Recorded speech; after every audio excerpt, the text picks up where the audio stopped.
இன்னைக்கு ஆடி வெள்ளி. எப்போவுமே விசேஷ நாள்னாலே பால் பாயாசம் தான். இன்னைக்கு என்னோட வெர்ஷனில் பால் பாயாசம் எப்படி பண்ணுறதுன்னு குயிக்காக பார்த்துடலாம். ஒரு பவுலில் ஒரு கைப்பிடி பச்சரிசியாக தண்ணி ஊற்றி நல்லா வாஷ் பண்ணி எடுத்துக்கலாம். வாஷ் பண்ண பிறகு ஒரு ½ டம்ளர் தண்ணி ஊற்றி ஒரு ½ ஊற வச்சிடலாம்.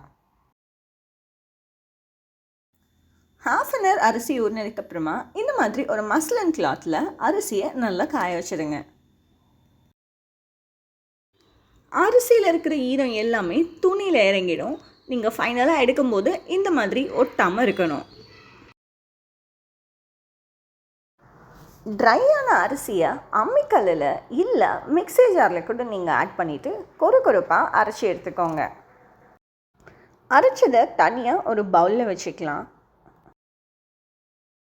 ஹெவி பாட்டம் பேனில் ஒரு ½ லிட்டர் ஃபுல் க்ரீம் மில்க், ஒரு 100 ml தண்ணியும் ஆட் பண்ணி பாலில் இந்த மாதிரி நல்லா கொதிக்க விட்டுக்கலாம். பால் நல்லா கொதிச்ச உடனே தனியாக அரைச்சி வச்சுருக்கிற ரைஸையும் இதில் ஆட் பண்ணிவிட்டு இம்மீடியட்டாக ஒரு ஸ்டிர் கொடுத்துருங்க.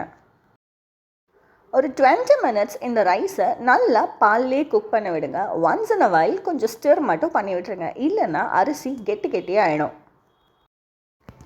இந்த ஸ்டேஜில் நான் ஒரு ½ கப் சுகர் ஆட் பண்ணிக்கிறேன். சுகர் ஆட் பண்ணதுக்கப்புறமா ஒரு கொதி மட்டும் வர வரைக்கும் வெயிட் பண்ணலாம். கடைசியாக ஃப்ரைங் பேனில் கீ ஆட் பண்ணிக்கலாம். கீ நல்லாவே டேஸ்ட் என்ஹான்ஸ் பண்ணி கொடுக்கும்.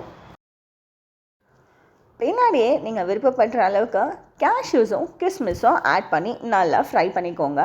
ஃபைனலாக கொதி வந்து பால் பாயசத்தில் ஆட் பண்ணிக்கலாம். ரொம்பவுமே டெலிஷான rice kheer ready to serve.